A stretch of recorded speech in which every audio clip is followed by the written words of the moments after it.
بسم اللہ الرحمن الرحیم۔ سورہ یاسین کو قرآن پاک کا دل کیوں کہا جاتا ہے؟ اللہ تبارک تعالیٰ نے دنیا بنانے سے 1000 سال پہلے سورہ یاسین کی تلاوت فرمائی ہے، اور سائنسدانوں کا یہ کہنا ہے کہ دنیا بنے ہوئے تقریباً 25 ارب سال ہوئے ہیں۔ اور اگر ہم اسی بات کو لے لیتے ہیں کہ دنیا بنے ہوئے 25 ارب سال ہوئے ہیں جیسا کہ سائنسدان کہتے ہیں، تو 25 ارب سال سے 1000 سال پہلے اللہ تبارک تعالیٰ نے سورہ یاسین کی تلاوت فرمائی۔ اور ایک حدیث بھی ہے نبی کریم صلی اللہ علیہ وآلہ وسلم کی، پہلے میں وہ حدیث بیان کر دیتا ہوں کہ نبی کریم صلی اللہ علیہ وآلہ وسلم نے فرمایا کہ اللہ تبارک تعالیٰ نے میرے 10 نام رکھے: محمد، احمد، ماہی، حاشر، عاقب، فاتح، حاتم، ابو القاسم، قاہا، یاسین۔ یہ 10 نام اللہ تبارک تعالیٰ نے اپنے نبی کریم صلی اللہ علیہ وآلہ وسلم کے رکھے، اور اس کے علاوہ اور بھی نام ہیں: مبشر، اور اس کے علاوہ مدثر، اور بھی بہت سارے نام ہیں۔ ان میں سے یہ 10 نام اللہ تبارک تعالیٰ نے اپنے محبوب نبی کریم صلی اللہ علیہ وآلہ وسلم کے رکھے۔ پھر اللہ تبارک تعالیٰ نے یہ تلاوت فرمائی سورہ یاسین کی کہ یا بسم اللہ الرحمن الرحیم، کہ یاسین والقرآن الحکیم انک لمن المرسلین، کہ بے شک یاسین والقرآن الحکیم، کہ قسم ہے قرآن حکیم کی، انک لمن المرسلین، بے شک آپ میرے رسول ہیں، علی صراط مستقیم، اور آپ سیدھے راستے پر ہیں۔ تو قرآن پاک کی یہ جو 3 آیتیں ہیں، سورہ یاسین کی یہ جو 3 آیتیں ہیں، ان 3 آیتوں کی وجہ سے سورہ یاسین کو قرآن پاک کا دل کہا جاتا ہے۔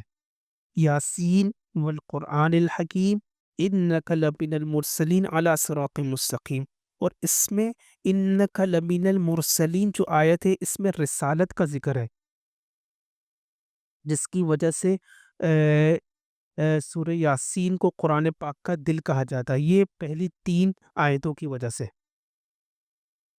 اور اگر آپ غور کریں، یہ جو آیت مبارکہ ہے کہ انک لمن المرسلین، بے شک آپ میرے رسول ہیں، تو اس آیت مبارکہ سے یہ پتہ چلتا ہے کہ کوئی سامنے موجود ہے جس کو مخاطب کر کے اللہ تبارک تعالیٰ یہ بیان فرما رہے ہیں کہ یاسین والقرآن الحکیم انک لمن المرسلین۔ اگر سامنے کوئی نہ ہو اور پھر خبر دی جائے تو آیت کچھ یوں ہوگی کہ یاسین والقرآن الحکیم انہ لمن المرسلین، کہ بے شک انہ لمن المرسلین، کہ وہ ایک آئے گا، بے شک وہ ایک آئے گا، وہ میرا رسول ہے، مگر وہ آ چکا۔ تبھی اللہ تبارک تعالیٰ نے تلاوت یوں فرمائی کہ انک لمن المرسلین اور علی صراط مستقیم، کہ بے شک آپ میرے رسول ہیں اور آپ سیدھے راستے میں ہیں۔ تو یہ 3 جو آیتیں میں نے 3 آیتیں مبارکہ جو تلاوت میں نے کی، یاسین والقرآن الحکیم انک لمن المرسلین علی صراط مستقیم، تو ان 3 آیتوں کی وجہ سے سورہ یاسین کو قرآن پاک کا دل کہا جاتا ہے۔ پھر ایک اور بات جو بتانے کی وہ یہ ہے کہ اگر آپ کلمے پر غور کریں، کلمے پر، کہ جو ہم کلمہ پڑھتے ہیں کہ لا الہ الا اللہ محمد الرسول اللہ، کہ نہیں ہے معبود سوائے اللہ کے، اور محمد صلی اللہ علیہ وآلہ وسلم اللہ کے رسول ہے، اگر آپ اس کلمے پر بھی آپ غور کریں تو اس میں بھی اللہ تبارک تعالیٰ نے ایک کمال کی مناسبت رکھی۔ وہ یہ رکھی کہ لا الہ الا اللہ 12 حروف، محمد رسول اللہ ٹوٹل 12، یہ مناسبت رکھی۔ اس کے علاوہ اپنے کلمے میں اللہ تبارک تعالیٰ جتنی بھی حروف لے کر آئیں لا الہ الا اللہ محمد رسول اللہ میں، تمام کے تمام جو حروف لے کر آئیں وہ قوی لے کر آئیں، ضعیف لے کر آئیں، ضعیف لے کر نہیں آئے۔ اور جتنے بھی حروف ہیں عربی کے الف سے لے کر یا تک، ان حروفوں کی 2 قسمیں ہوتی ہیں، ایک حروف وہ ہوتے ہیں جو ضعیف حروف کہلاتے ہیں، اور ایک حروف وہ ہوتے ہیں جو قوی حروف کہلاتے ہیں۔ اب ضعیف حروف کسے کہتے ہیں، قوی حروف کسے کہتے ہیں؟ ضعیف حروف ان حروف کو کہا جاتا ہے جو اپنے معنی بتانے میں کسی دوسری چیز کا محتاج ہو، جیسے با۔ با اپنے معنی بتانے میں نقطے کا محتاج ہے، کیونکہ جب تک با کے نیچے نقطہ نہ ہو با کے مطلب سمجھ میں نہیں آئیں گے۔ اسی طرح تا اپنے معنی بتانے میں دو نقطے کا محتاج ہے، کہ جب تک تا کے اوپر دو نقطے نہ ہو تا کے معنی سمجھ میں نہیں آئیں گے۔ سا اپنے معنی بتانے میں تین نقطے کا محتاج ہے۔ اسی طرح جیب اپنے معنی بتانے میں ایک نقطے کا محتاج ہے۔